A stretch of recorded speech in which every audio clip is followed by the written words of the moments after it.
இந்த அழகான பொண்ணோட ஒரு கை தங்க கை. ஒரு நாள் அவங்களோட ஹஸ்பண்டுக்கு வேலை செய்யும் போது ஹெல்ப் பண்ணிட்டு இருக்கும்போது மரம் ஒண்ணு அவங்களோட கை மேல விழுந்துடுது. அதை பாக்குற அவங்களோட ஹஸ்பண்ட், என்ன நீ பார்த்து பண்ண மாட்டியான்ட்டு அந்த மரத்தை விளக்க ட்ரை பண்றாரு. ஆனா முடியவே இல்லை. அதனால அவங்களோட கையை தனியா துண்டா கட் பண்ணிடுறாரு. அதுக்கப்புறம் இவங்க தனக்கு ஒரு கை இல்லைன்றத நினைச்சு அவங்களே ஹர்ட் பண்ண ஆரம்பிக்கிறாங்க. அவங்களோட இந்த நிலைமையை பார்த்து ரொம்ப கஷ்டப்படுற ஹஸ்பண்ட் அவங்களுக்காக ஒரு ரொபோட்டிக் ஹேண்டை டிசைன் பண்ணிட்டு இருக்காரு. அதை கவனிக்கிற இவங்க, எனக்கு இந்த கையை தங்கத்துல பண்ணித்தாங்களேன்ட்டு கேக்குறாங்க. சரி, மனைவி ஆசையா கேக்குறாங்கன்ட்டு அவரும் அந்த கையை தங்கத்திலே பண்ணி மாட்டி விட்டுறாரு. பட் ஆனா சேட்லி அவங்க கொஞ்ச நாள்லயே இறந்துடுறாங்க. அவங்க இறக்குறதுக்கு முன்னாடி அவங்க ஹஸ்பண்ட் கிட்ட இந்த தங்க கைகளோடவே என்ன புதைச்சிடுங்கன்ட்டு சொல்றாங்க. அவரும் அவங்க ஆசைப்பட்ட மாதிரியே அந்த தங்க கைகளோடவே அவங்கள புதைச்சிடுறாரு. சில வருஷங்களுக்கு அப்புறம் இவர் வேலை இல்லாம சாப்பிடுறதுக்கு, வீட்டு வாடகை கட்டுறதுக்கெல்லாம் காசு இல்லாம பயங்கரமா கஷ்டப்பட்டு இருக்காரு. அந்த சமயத்துல தன்னோட மனைவிக்கு தான் தங்க கை இருக்குல்ல, அதை நாம எடுத்துக்கலாம்ட்டு அவங்க கல்லறையை யாருக்கும் தெரியாம நைட்டு போய் தோண்டிட்டு இருக்காரு.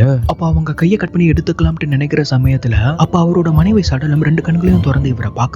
ஆரம்பத்துல அல்லு இல்லாம பார்த்தவரு, சரி இது ஏதாவது சயின்ஸா இருக்கும்னு நினைச்சு அவரோட கைகளால அவங்களோட கண்களை மூடிட்டு அந்த கையை கட் பண்ணி வீட்டுக்கு எடுத்துட்டு வந்துடுறாரு. அவர் வீட்டுக்குள்ள வந்த கொஞ்ச நேரத்திலேயே அவரோட மனைவியோட ஆவி பாதி கை இல்லாம இவரை தேடி வருது. என்னோட கைகளை என்கிட்ட திரும்பி கொடுத்துடுன்ட்டு கேக்குது. இவரும் பயத்துல அந்த தங்க கையை திரும்பி கொடுத்துடுறாரு. ஆனா கொடுத்த அடுத்த செகண்டே அந்த பேய் இவரை சாகடிச்சிடுது.